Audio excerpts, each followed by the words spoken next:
जय हिंद साथियों, मैं अपने इस वीडियो में आपका पुनः स्वागत करता हूं। दोस्तों, हम लोग बात कर रहे थे बोर्ड परीक्षा 2025। तो आज हम लोग इसमें डायोड से संबंधित प्रश्न को डिस्कस करेंगे। जो डायोड से संबंधित न्यूमेरिकल्स पूछे जाते हैं उन पर बात करेंगे। और यहाँ पे जो हम प्रश्न डिस्कस करेंगे वो 1 नंबर, 2 नंबर और 3 नंबर के जो प्रश्न पूछे जाते हैं उन पर आज हम लोग बात करने वाले हैं। तो चलिए समझते हैं। पहला नंबर, डायोड क्या होता है। देखिए, डायोड दरअसल 2 शब्दों से बना है। डायोड दरअसल 2 शब्दों से बना है। Die plus electrode. डाई का मतलब होता है 2, इलेक्ट्रोड का मतलब होता है सिरा। तो दरअसल सीधा सीधा कहने का अर्थ है कि जो पीएन संधि डायोड होता है, इसमें एक पी टाइप और एक एन टाइप अर्धचालक होता है, जिनको आपस में जोड़कर उनसे क्या किया जाता है, एक एक सिरे आपस में बाहर, जैसे इधर समझिए, जैसे मान लीजिए एक पी टाइप और ये एक एन टाइप अर्धचालक, ये पी है और ये एन है। एक पी टाइप और एक एन टाइप अर्धचालक को आपस में जोड़ करके यहाँ से एक एक सिरे अगर बाहर निकाल दिए जाएँ तो इसी संपूर्ण संरचना को हम लोग पीएन संधि डायोड बोलते हैं। तो उम्मीद करूंगा डायोड क्या है समझ में आया होगा। हालांकि डायोड का सिंबल इस तरीके से बनाया जाता है। तो इसमें पूछा जा रहा है कि पहले प्रश्न में निम्न में से कौन सा पश्च अभिनत में है। पश्च अभिनत का मतलब होता है उल्टा कनेक्शन, जिसको रिवर्स बायस बोलते हैं। और एक होता है अग्र अभिनत। अग्र अभिनत का मतलब होता है सीधा कनेक्शन। तो इसका तरीका ये होता है, जैसे समझिए, अगर यहाँ पे इसी हिसाब से देखा जाए तो देखिए, डायोड का ये पी क्षेत्र होता है, ये एन, यानी ये डायोड का पी टाइप अर्धचालक इधर होता है और इधर क्या होता है, एन टाइप अर्धचालक होता है। तो इसमें एक बात ध्यान देना है कि पी टाइप यानी पी क्षेत्र में वोल्टेज ज़्यादा होना चाहिए, अगर और एन क्षेत्र में अगर वोल्टेज कम है तब वो अग्र अभिनत में आएगा। फिर से समझिए, अगर पी क्षेत्र में वोल्टेज ज़्यादा है और एन क्षेत्र में वोल्टेज क्या है, कम है, तब जो डायोड होगा वो अग्र अभिनत में होगा। अग्र अभिनत का मतलब सीधा कनेक्शन में होगा। लेकिन अगर पी क्षेत्र में वोल्टेज कम हो, एन क्षेत्र में अगर वोल्टेज ज़्यादा हो जाएगा तो ये उल्टा कनेक्शन यानी पश्च अभिनत हो जाएगा। तो आइए इसी में देखते हैं हम लोग। तो पहला नंबर इसमें पहचानना है कि पश्च अभिनत में है कौन, यानी उल्टे कनेक्शन में है कौन। तो यहाँ पे अर्थिंग है तो यहाँ पे हो जाएगा 0 वोल्ट। तो अगर हम बात करेंगे 0 वोल्ट और यहाँ -5 वोल्ट, तो इसमें 0 वोल्ट बड़ा है, तो इधर पी क्षेत्र बड़ा है, एन क्षेत्र छोटा है, तो ये आपका अग्र अभिनत हो जाएगा। तो ये पश्च अभिनत नहीं होगा। उसी तरीके से यहाँ पे समझिए, इधर अर्थिंग है तो यहाँ पे क्या हो जाएगा, 0 वोल्ट। तो यहाँ पे भी देखिए पी क्षेत्र में वोल्टेज ज़्यादा, एन की तरफ कम है, तो ये भी क्या हो जाएगा, ये भी अग्र अभिनत हो जाएगा। इधर बात करें, देखिए यहाँ पे ये माइनस का 10 वोल्ट है, इधर का प्लस का 10 वोल्ट है, ठीक है। तो यानी इधर पी क्षेत्र में देखिए वोल्टेज कम है और एन क्षेत्र में वोल्टेज ज़्यादा, तो यही आपका क्या है, ये आपका पश्च अभिनत है, ठीक। इसमें देखेंगे तो इसमें देखिए यहाँ पे 0 है, यहाँ पे -9 है, तो मतलब ये कि इधर का वोल्टेज ज़्यादा, इधर का कम है, तो ये भी क्या हो जाएगा, अग्र अभिनत में हो जाएगा। तो यानी सीधा सीधा देखा जाए तो आपका जो ऑप्शन नंबर 3 है ये क्या होगा, सही होने वाला है। क्योंकि सवाल में क्या पूछा है, सवाल में पूछा है पश्च अभिनत में कौन है, तो ऑप्शन नंबर 3 इज करेक्ट। चलिए अब आगे बढ़ते हैं दूसरे प्रश्न। इसमें कह रहे हैं दिए गए चित्र में 100 ओम के प्रतिरोध में धारा का मान ज्ञात कीजिए। ये आपके यहाँ पे चित्र बना हुआ है। इसमें कह रहे हैं जो 100 ओम का प्रतिरोध है इसमें धारा का मान बताना है। तो आइए शुरू करते हैं। देखिए यहाँ पे जैसे इस सेल का या बैटरी का धनात्मक सिरा या ऋणात्मक सिरा, तो करंट इधर से निकलेगी, तो करंट इधर से निकलेगी यहाँ तक आएगी। अब इसको 2 रास्ते मिल रहे हैं जाने के लिए, एक इधर और एक इधर। तो देखिए अगर जो करंट इधर जाएगी ना, इसमें क्या होगा कि डायोड रिवर्स में होगा। जैसे समझिए ध्यान से, डायोड की हम बात करें तो डायोड में अगर करंट इधर पी क्षेत्र से एंट्री करती है तब डायोड अग्र अभिनत में होता है और एक डायोड काम करता है। लेकिन अगर डायोड में करंट पी एन क्षेत्र से अगर यानी इधर से एंट्री करती है तो डायोड रिवर्स बायस में होता है और डायोड उस समय काम नहीं करता है, यानी उधर से करंट होकर जाती ही नहीं है। तो यहाँ पे देखिए इसके डायोड के एन सिरे की ओर करंट जा रही है, तो इसका मतलब ये कि ये वाला डायोड में कोई करंट जाएगी नहीं। अब जब यहाँ पे कोई करंट नहीं जाएगा तो यहाँ भी कोई करंट नहीं आएगी। तो कहने का अर्थ ये कि ये जो पूरा आपका सर्किट है, ये पूरा सर्किट आपका हटा दिया जाएगा। तो यहाँ पे आप लिखेंगे चूँकि डायोड D2 किस अभिनत में है, पश्च अभिनत में है, इसलिए चलिए 1 मिनट, इसलिए उसमें कोई धारा प्रवाहित नहीं होगी, ठीक है, होगी। अतः उसे हम क्या कर देंगे, लिख दीजिएगा, अतः उसे हम परिपथ से हटा देंगे, यानी हटाने पर। तब अगर इसका हम नया चित्र बनाना चाहें तो नया चित्र कैसा बनेगा, देखिए नया चित्र कुछ इस तरीके से आपका बनेगा। भाई इसको अगर आप बी से पूरा सर्किट मतलब इसको हटा ही देंगे इस ब्रांच को, तो यहाँ पे आपका ये सेल हो जाएगा, इधर आपका ये 100 ओम का प्रतिरोध हो जाएगा, इधर हो जाएगा 150 ओम का प्रतिरोध, और ये डायोड आपका ये D1 है, ठीक है। यहाँ पे कितना है 6 वोल्ट है। तो देखिए यहाँ पे ये सिर्फ डायोड बस ये काम करते हैं, यहाँ पे डायोड का कोई खास काम नहीं, बस ये बताते हैं इसमें डायोड किस में मतलब कौन सा ब्रांच काम करेगा, कौन सा ब्रांच काम नहीं करेगा। तो ये वाला पश्च अभिनत में होने की वजह से काम नहीं किया, हट गया। अब इसमें देखिए, तो इनमें अगर देखें दोनों प्रतिरोधों को अगर हम देखें तो दोनों प्रतिरोध किस क्रम में आपको दिख रहे हैं, तो ये दोनों प्रतिरोध आपको श्रेणी क्रम में दिख रहे हैं। जैसे समझिए ध्यान से, अगर मान लीजिए यहाँ से करंट निकलेगी तो ऐसे करंट होते हुए इस डायोड से होते हुए इस प्रतिरोध में, फिर वही करंट इस प्रतिरोध में आ जाएगी। मतलब ये दोनों एक दूसरे से किस क्रम में है, ये मत समझिए कि एक दूसरे से समांतर क्रम में, ऐसा नहीं है, क्योंकि करंट यहाँ से निकल रही वही करंट इधर भी आ रही थी, इसका मतलब ये दोनों किस क्रम में है, तो श्रेणी क्रम में। तो यहाँ से इसमें करंट पूछ रहा है ना, तो भाई देखिए जो करंट यहाँ से निकलेगी वही करंट इसमें आएगी, तो हमें सीधा सीधा यहाँ की करंट निकाल देना है बस। तो हम जानते हैं चूँकि V बराबर क्या होता है, आई आर होता है। अगर हम I बराबर बात करें तो V बटे क्या होता है, R। तो V का मान कितना दिया 6, और R की बात करें तो कुल प्रतिरोध कितना है 150 प्लस 100, तो I बराबर क्या हो जाएगा 100 बटे 250। अब इसको हम काट सकते हैं, तो यहाँ से हो जाएगा 2 से काटेंगे, 2 तिहाई 6, और 2 से काटेंगे 2, 125 हम में 250 हो जाएगा। तो I बराबर आपका आ जाएगा 3 बटे 125 एम्पियर। तो सीधा सीधा कहने का अर्थ ये है कि 100 भाई जितना करंट यहाँ से निकलेगी वही करंट 100 ओम के प्रतिरोध में आएगी, तो 100 ओम के प्रतिरोध में 3 बटे 125 एम्पियर की करंट प्रवाहित होगी। आइए अब हम लोग तीसरे प्रश्न की ओर चलते हैं। इसमें कह रहा है दिए गए चित्र में I1, I2 व I3 का मान आपको क्या करना, ज्ञात करना है। तो ये फाइनली आपका ये सर्किट बना हुआ है। अब आइए शुरू करते हैं इसमें। देखिए जैसे मान लीजिए यहाँ पे आपका ये सेल है। अच्छा, यहाँ पे कमी ये हो गई है कि सेल में मैंने एक वोल्टेज नहीं ड्रॉप किया। चलिए कोई बात नहीं, मैं यहाँ पे 12 वोल्ट लिख देता हूँ अपने से, ठीक है 12 वोल्ट। तो यहाँ से देखिए, अगर यहाँ से सेल से करंट निकलेगी तो इसको 2 रास्ते मिलेंगे, एक इधर जाने के, एक इधर जाने के।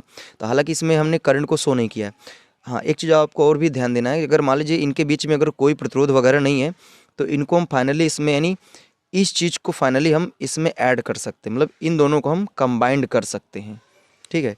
तो मैं मान लेता हूँ कि यहाँ से करंट आएगी I, फिर इधर से I1 चली जाएगी, फिर इधर से करंट इधर जाएगी, मतलब इन दोनों को आप क्या करना है, एक मिला देना है। हालांकि इसमें आपको भ्रमित करने के लिए बनाया गया है, लेकिन आपको इसमें मिला देना है। फिर एक करंट इधर निकल के जाएगी, करंट इधर निकल के जाएगी। तो इसमें हमें क्या करना है, I1, I2 और I3 करंट को पता करना है। तो चलिए शुरू करते हैं। पहला नंबर आप इसमें देखिए 3 डायोड है ना, तो 3 डायोड, इन तीनों डायोडों में आपको एक चीज़ देखना है कि इसमें कौन पश अभिनत में है। जैसे देखिए ये इसका P क्षेत्र N क्षेत्र, तो करंट इधर से P क्षेत्र से जा रही है, इसका मतलब ये काम करेगा। इसमें देखिए इधर ये N क्षेत्र, इधर P क्षेत्र, तो करंट इधर से आ रही है, यानी कहने करते हैं कि ये वाला डायोड आपका काम नहीं करेगा। इसमें देखिए इसमें करंट P क्षेत्र से एंट्री कर रही है, तो इसका मतलब ये काम करेगा। तो आप इसमें लिखेंगे चूँकि डायोड जो ये D2 है, डायोड ये किस अभिनत में है, डायोड D2 पश अभिनत में है, ठीक है, पश अभिनत में। अतः इस सर्किट से यानी परिपथ से हटाने पर, जब इसको हटा देंगे तो इसका नया चित्र कैसे बनेगा, नया चित्र कैसे बनेगा, इसको बनाते हैं। तो नया चित्र आपका कुछ इस तरीके से बन जाएगा, क्योंकि जब आप इसको हटा देंगे तो ये हट जाएगा, तो यहाँ से ये खाली हो जाएगा, तो इस तरीके का आपका चित्र बनेगा। और आपको ये भी ध्यान देना है यहाँ पे कि डायोड D2 के अभिनत में, पश्च अभिनत में है, इसलिए ये जो I2 करंट, क्योंकि I2 करंट इधर ही जा रही थी, तो I2 करंट बराबर क्या हो जाएगा, I2 बराबर हो जाएगा 0 एम्पियर। मतलब कहने का ये है कि अगर ये डायोड पश्च अभिनत में होगा तो I2 में यानी जो धारा है वो 0 होगी। तो यहाँ एक करंट तो निकल के चली आई, I2 0 हो गई। अब देखिए इधर कौन सी करंट जा रही है, इधर करंट जा रही है I3। इधर कौन सी करंट आ रही है, इधर आ रही है I1, और इधर से निकली कौन है, I, ठीक है। और यही I 2 हिस्सों में बटी है, यानी यहाँ पे लिख सकते हैं कि जो I है यही I1 प्लस I3 में बट रही है, ठीक है। तो अब यहाँ पे देखा जाए तो यहाँ पे 2 लूप बन रहे थे, चलो इसका नामकरण कर देते हैं A B, यहाँ पर जाएगा C D E और F।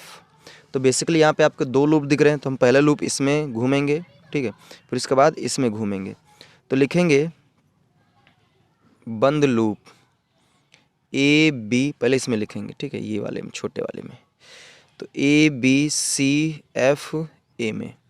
तो चलिए चलते हैं इसमें। देखिए हम पहले ए से बी चलेंगे, यानी करंट की दिशा में हम चल रहे हैं। तो करंट की दिशा में हम चलते हैं तो आपको मालूम होना चाहिए हम लोग माइनस में लेते हैं। तो माइनस, डायोड से यहाँ पे कोई मतलब नहीं है। इधर देखिए यहाँ पे करंट जा रही है I3, और यहाँ का प्रतिरोध कितना है 100, तो 100 I3 हो जाएगा। फिर यहाँ पे कोई नहीं मिलेगा ये। अच्छा, ये हम किरचॉफ के द्वितीय नियम से कर रहे हैं भाई। उसके बाद देखिए इधर हम चलेंगे तो इधर कितनी करंट रहेगी भाई, इधर I करंट रहेगी। क्यों? क्योंकि इधर से I3, इधर से I1, दोनों आके आपस में मिलकर फिर I का निर्माण कर लेंगे। तो इधर करंट की दिशा में चल रहे हैं तो -100I, ठीक। फिर उसके बाद यहाँ पे एक सेल मिला, हम माइनस से प्लस की ओर जा रहे हैं तो हो जाएगा +12 बराबर, यानी समस्त बीजगणितीय योग 0 के बराबर होगा। तो ये दोनों माइनस जो उधर भेज देंगे तो यहाँ से हो जाएगा आपका, ऐसे लिख सकते हैं 100I3 + 100। अच्छा, इस I की जगह मैं क्या लिख सकता हूँ, I1 + I2 बराबर, इसको 12 लिख सकता हूँ। मतलब इधर समझिए, इसको माइनस को उधर भेज दिया तो इस तरीके से आप लिख सकते हैं। अब यहाँ से क्या हो जाएगा, 100I3 + यहाँ पे 3 रहेगा, 100I1 + 100I3 बराबर का 12। अच्छा, यहाँ से जिसको जोड़ेंगे तो हो जाएगा 200I3 + 100I1 बराबर का 12। इसको समीकरण नंबर आप कितना दे दीजिए, समीकरण नंबर इसको 1 दे दीजिए, ठीक है। अब इसी तरीके से लिखेंगे बंद लूप। चलिए यहाँ पर लिख देते हैं बंद लूप FCDEF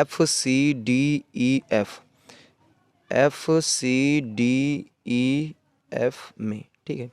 तो जब इसको लिखेंगे तो आइए चलते हैं, पहले हम लोग चलेंगे F से C। तो यहाँ पे एक सेल मिल रहा है, प्लस से माइनस की ओर चल रहे हैं तो माइनस का 12 लिखेंगे। फिर इसके बाद देखिए हम लोग इधर चल रहे हैं, करंट इधर विपरीत में, तो प्लस लेंगे, तो प्लस यहाँ से हो जाएगा 100I। फिर C से D चलेंगे, कुछ नहीं मिलेगा। अब D से किधर चल रहे हैं, D से चलेंगे E की ओर। तो देखिए हम लोग इधर चल रहे हैं, करंट इधर आ रही है, अपोजिट है, तो प्लस लेंगे, तो +300I1, ठीक। फिर यहाँ पे डायोड है, डायोड से कोई मतलब नहीं है। फिर इधर सीधा हम लोग F की ओर पहुँचाएंगे और इनका समस्त बीजगणितीय योग क्या हो जाएगा, समस्त बीजगणितीय योग 0 हो जाएगा। तो फिर इस बार उसको उधर भेजेंगे तो यहाँ से देखिए इधर I की जगह फिर I1 + I3 रखेंगे। तो चलिए यहाँ से हो जाएगा 100I1 + 100I3 + 300I1 बराबर का 0। अच्छा, ये 100I1, ये 300I1, कुल कितना हो जाएगा, 400I1 + 100I3 बराबर का 12। अब इसको समीकरण नंबर आपको क्या दे देना है, समीकरण नंबर इसको 2 दे देना, ठीक है। समीकरण आपका ये 2 हो जाएगा। बस अब कुछ नहीं करना है, सीधा समीकरण 1 और 2 को क्या करना है, हल कर लेना है बस, और कुछ नहीं करना है। तो एक काम करते हैं, चलिए हम चाहे I3 को काटें चाहे I1 को काटें। तो चलिए हम I1 को काटते हैं, नहीं चलिए I3 को ही काट देते हैं, क्योंकि यहाँ पे सही रहेगा, छोटा गुणा करना पड़ेगा। तो इसमें हम I3 को टारगेट करेंगे, तो यहाँ पे 100I3, यहाँ पे 200I3 है, तो इसका मतलब ये कि इसको भी हमें 200 बनाना पड़ेगा। तो सीधा सीधा समीकरण 2 में हमें क्या करना पड़ेगा, 2 का गुणा करना पड़ेगा। तो 2 का गुणा कर लेते हैं, आइए। तो फाइनली हमने यहाँ पे ये लिखा कि समीकरण 2 में आपको क्या करना है, 2 से गुणा करके समीकरण 1 से घटाने पर। तो यहाँ पे हमने इसको लिख दिया है, हालांकि आप लिख लीजिएगा, इसको घटाना है। तो ये फाइनली आपका क्या हो जाएगा, कैंसिल हो जाएगा। 800I1 में 100I1 जाएगा तो हो जाएगा 700I1 बराबर, इधर 24 में 12 घटेगा तो 12। तो इधर इसको डिवाइड करेंगे तो I1 बराबर क्या हो जाएगा, 12/700। इसको काट सकते हैं, कट जाएगा तो ये I1 आ जाएगा, ठीक है। फिर उसी तरीके से आपको अब इसमें जगह है नहीं तो इसको आप अपने से कर सकते हैं। जब I1 आपको मालूम चल गया तो चाहे आप समीकरण 1 में रख दीजिए, चाहे समीकरण आप 2 में रख दीजिए, I3 मिल जाएगा। तो जब आपको I1 और I3 दोनों मिल जाएंगे तो हमें निकालना पड़ेगा फाइनली I। तो हम जानते हैं I बराबर क्या होता है, I1 + I3। तो यानी हमने I1 निकाल दिया, I3 आपको अपने से निकालना पड़ेगा। फिर निकालने के बाद दोनों को इसी में रख देना है। जब दोनों को रख के जोड़ देंगे तो फाइनली आपका I पता चल जाएगा। तो उम्मीद करूँगा ये हमारा जो प्रश्न डायोड से संबंधित था आपको अच्छी तरीके से समझ में आया होगा। अब इसी तरह मिलेंगे हम नेक्स्ट वीडियो में, तब तक के लिए जय हिंद, वंदे मातरम।